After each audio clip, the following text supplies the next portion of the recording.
사람은 살아가면서 누구나 다 많은 삶의 이야기들을 갖고 살아가면서 그 삶의 이야기 속에서 상처를 줍니다. 옆 사람을 한번 좀 보시겠습니까? 얼마나 착해 보여요. 이번 주일날 담임 목사님 말씀하셨죠. 사랑한다는 것은 상처받기로 뭐예요? 결심하는 거다. 사랑하는 만큼 그 사랑이 어긋났을 때 우리에게는 상처가 되는 것이죠. 그래서 우리는 한 가지 알아야 될 것이 있습니다. 따라서 해봅시다. 상처 없으면 사람도 아니다. 상처 없는 사람은 사람이 아니라고 할 정도로 사람이 살아가는 데는 그 상처들을 다 받게 된다는 것입니다. 근데 우리의 마음속에 있는 이 상처는 대부분 관계 속에서 일어납니다. 특히 내가 힘들고 어려울 때 더 큰 상처를 받게 되죠. 한 남편이 중한 질병 속에서 고통을 당하며 병원에 입원해 있었습니다. 너무 많은 치료들을 했지만 회복이 잘 되지 않았어요. 기도 부탁을 하는 편지를 이곳저곳 쓰다가 아내와 함께 대화를 시작을 했습니다. 여보, 난 별로 가망이 없는 것 같아. 그러자 아내가 그럽니다.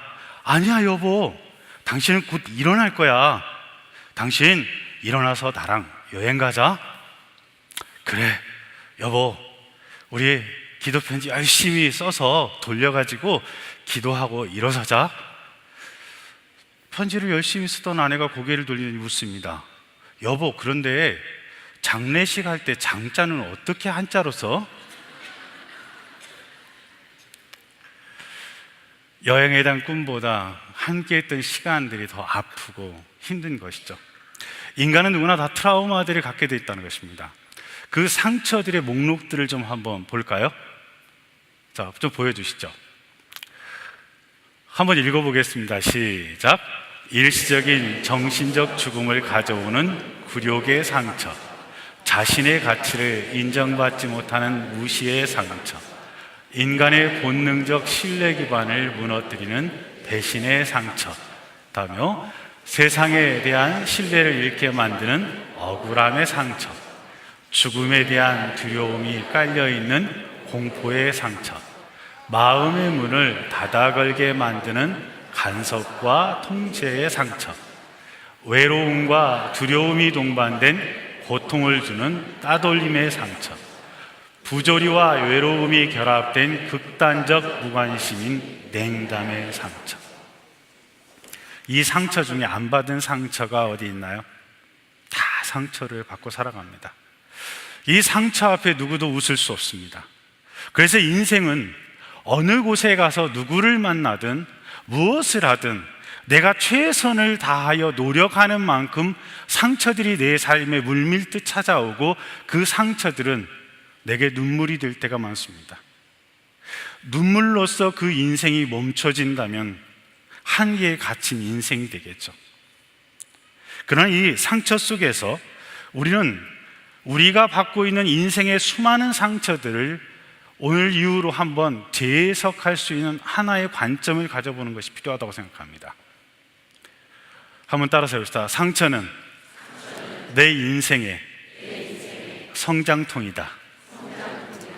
상처 때문에 죽겠다, 상처 때문에 못하겠다, 상처 때문에 안 된다가 아니라 상처는 내 인생의 성장통이다. 왜? 상처로 끝나는 내 인생이 아니라 상처를 뛰어넘어 하나님의 은혜를 통하여 극복하고 극복함으로 말미암아 하나님께서 우리의 삶에 옮겨놓기 원하는 삶의 자리로 내가 나아갈 수 있다는 것입니다. 이게 하나님의 은혜이고 믿음인 줄 믿습니다. 우리는 인생 속에서 수많은 삶의 국면을 보면서 성경 속에 있는 많은 인생들을 묵상해 봅니다. 저 사람처럼 됐으면 좋겠다, 저렇게 해봤으면 좋겠다. 그 성경 속의 인물, 그 인물들이 주님과 만나는 그 삶의 현장으로 들어가 보고 싶은 저에게 몇 가지의 장면이 있습니다. 그 첫 번째가 돌 무화과 나무 위에 올라갔던 삭개오의 모습입니다. 돈을 가져야겠다고 생각했고 권력을 가져야겠다고 생각했습니다. 그래서 열심히 움켜졌지만 낮은 자존감을 갖고 살아가는 그 삭개오, 그가 어떤 마음으로 그 돌 무화과 나무 위에 올라가서 주님을 보았을까? 저는 그 삭개오의 모습, 또 삭개오를 바라보셨던 그 주님의 모습을 생각해 봅니다. 두 번째 들어가 보고 싶은 삶의 장면은 바로 예수님을 부인하고 갈릴리 바닷가에 가서 밤새도록 그물을 내리었던 베드로의 고기잡이 그 순간으로 가보고 싶습니다. 여러분, 베드로는 어떤 심정으로 그날 그물을 내렸을까요? 지난 3년 동안 자신이 선택했던 것, 자신이 판단했던 것, 자신이 결심했던 그 수많은 순간들이 아무것도 아닌 것뿐만 아니라 모두가 다 상처가 되어버린 자기의 인생, 그 무거운 마음의 절망, 그 인생의 그 아픔을 그는 그물에 담아서 던져내렸을 것입니다. 근데 마치 자기 인생이 지난 3년 동안 뒤돌아봤을 때 아무것도 건져 올린 것이 없는 인생처럼 그는 그물을 던질 때마다 빈 그물을 들어 올리고 빈 그물을 들어 올리고 빈 그물을 들어 올립니다. 내 인생이 이랬었지. 내 인생이 이랬던 거야. 내가 그렇게 노력했는데, 내가 그렇게 확신하면서 이 일을 선택했는데, 또 빈 그물이구나. 또 빈 그물이구나. 남자들을 만나서 이야기를 하다 보면 빈 그물을 내렸던 그 베드로의 심정들을 보게 됩니다. 자신의 인생을 이야기하며 얼마나 많이 노력했는데요, 얼마나 많이 힘썼는데요, 그것이 하루아침에 아무것도 아닌 것이 되어버렸습니다. 우리의 삶에 베드로처럼 아무것도 아닌 삶의 환경으로 되어버린 순간들이 참 많다는 것입니다. 그 베드로의 밤은 무척 길었고, 그 베드로의 밤은 가장 인생의 고단한 고기잡이의 시간들이 되지 않았을까 생각을 해봅니다. 또 하나의 삶의 국면으로 들어가 보고 싶습니다. 다메섹 도상을 걸어가고 있는 사울, 가장 기세등등하고 자기 확신에 찬 사람, 예수 믿는 자들을 핍박하기 위하여 걸어가는 인생, 예수님이 없어도 된다고 생각했던 그의 인생. 그래서 자기는 가장 완벽한 신분인 로마인으로서 로마인의 신분을 갖고 있고, 그리고 율법의 완전한 자라는 자기 의의를 가지고 살아갔던 이 사울, 이 세 사람 모두가 인생이 변화되어지는 데는 오늘 읽었던 이 마태복음 말씀이 그대로 적용되어집니다. 한번 따라서 해볼까요? 가서 고치리라. 가서 고치신다. 예수님은 돌 무화과 나무에 있는 그 삭개오를 향하여 가십니다. 예수님은 그렇게 빈 그물을 내리고 있는, 그래서 밤새도록 헛되이 모든 것들을 낭비해버리고 소진해버리고 절망을 계속 퍼내야 되는 그 베드로를 향하여 다가가십니다. 기세등등하여 힘차게 걸어가는 그 사울을 향하여 예수님은 다가가십니다. 그리고 그들의 인생을 고치십니다. 오늘 여러분들은 누구와 같습니까? 무언가 가지면 될 것 같은, 그래서 가진 것이 나의 인생의 자랑이 되고 나의 옷이 될 것이라고 생각했던 그 삭개오처럼 거머쥐며 살아왔던 낮은 자존감의 사람이십니까? 내가 판단한 대로, 내가 결심한 대로, 내 마음에 느끼는 대로 결단하고 선택하고 그 일을 하겠다고 호언장담했던 그 인생처럼 살아왔던 베드로의 인생이십니까? 아니면 예수님 없이 살 수 있다고 생각해서 내 의의로 상대방을 정죄하고 하나님 없이도 살 수 있는 의식과 가치와 원리들을 갖고 있다라고 생각하는 그런 사람이셨습니다. 오늘 주님은 그들을 찾아가 만나 주셨습니다. 오늘 여러분들을 주님께서 찾아오시기를 기대하십니까? 이미 오셨습니다. 우리는 하나님의 자녀이기 때문에 이미 우리 안에 주님이 계십니다. 따라서 봅시다. 치유는 예수님을 만나는 것입니다. 예수님을 만나는 것입니다. 우리의 삶에 찾아오신 그 예수 그리스도를 만나는 것입니다. 그분과 함께 대화하는 것입니다. 그분에게 우리의 마음을 내어놓는 것입니다. 그리고 그분의 마음을 우리의 마음 속에 담는 것입니다. 여러분, 주님을 만나면 내 눈물이 노래가 되어집니다. 삭개오를 향하여 예수님께서는 말씀하십니다. 오늘 내가 내 집에 거하여야겠다. 그 뒤로 삭개오의 인생은 바뀌어졌습니다. 부끄러운 재물이 아니라 사람들에게 자신의 가진 것을 당당하게 나누어 줄 수 있는 정말 멋있고 당당한 인생으로 바뀌어져 갔습니다. 밤새 자기가 생각했던 것, 자기가 경험했던 것, 베드로가 3년 동안 살아왔던 삶의 방식으로 그물을 내렸던 그 베드로를 향하여 주님께서 말씀하십니다. 오른쪽에 그물을 내려라. 그 그물을 내리고 난 뒤에 그는 153마리의 고기를 잡게 되어집니다.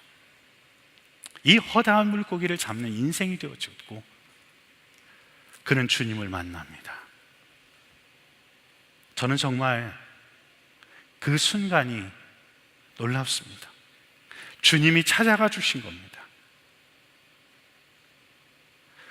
사울을 향하여 주님이 그 핍박자요 박해자요 그 정말 하나님 필요 없다라고 해서 예수 그리스도가 필요 없다라고 구비인한 걸 뛰어넘어 박해자의 삶을 살아가고 있는 그 사울을 향하여 다가가신 그 주님을 만나고 난 뒤에 그는 가장 완벽한 율법을 지키는 자가 아니라 죄인 중에 괴수라고 이야기하고 그는 예수 그리스도의 종이다라고 고백합니다.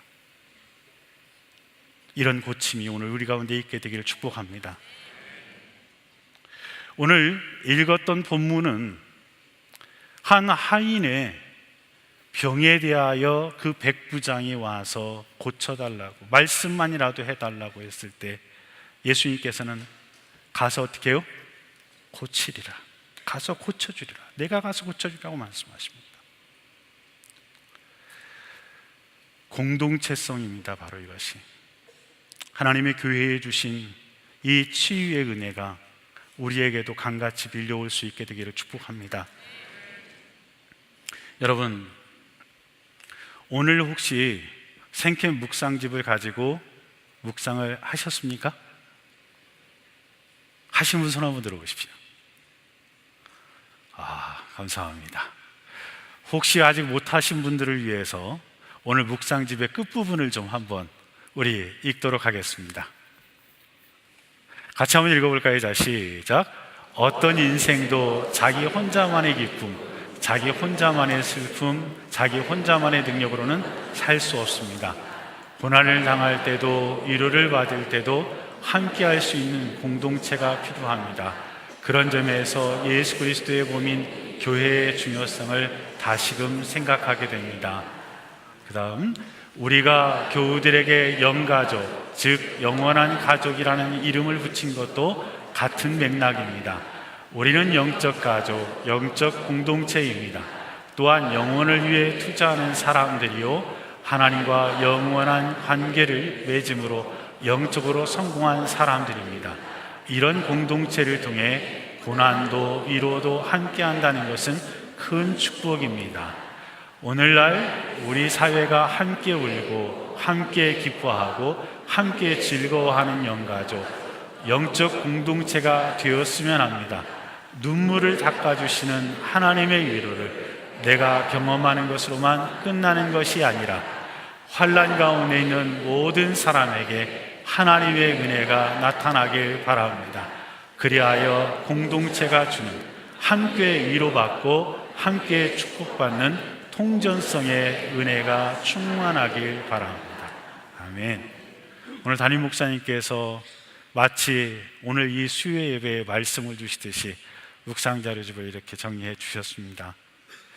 오늘 이 예배는 바로 그 백부장처럼 우리 모두가 함께 힘들고 어려운 것을 우리의 눈물을 담아 하나님께 올려드리는 노래가 되는 귀중한 시간입니다.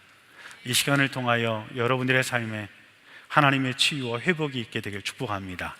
기도하겠습니다. 살아계신 하나님 아버지, 오늘 우리의 삶을 주님께서 어루만져 주시길 바라고 합니다. 돌 무화과 나무 위에 앉은 삭개오 같은 나를, 빈 그물을 밤새 올리고 올렸던 베드로처럼, 예수님을 거부하며 다메섹을 향하여 갔던 사울처럼 살았던 우리의 인생, 오늘 찾아와 주셨사오니 주님, 우리를 고쳐 주시옵소서. 우리를 새롭게 하여 주시옵소서. 그동안 우리가 살아오면서 상처 속에서 흘렸던 우리의 눈물들이 오늘 드리는 찬양을 통하여 하나님이 받으시는 노래, 우리가 올려드리는 노래가 될 수 있게 도와 주시옵소서. 예수님의 이름으로 기도하옵나이다. 아멘.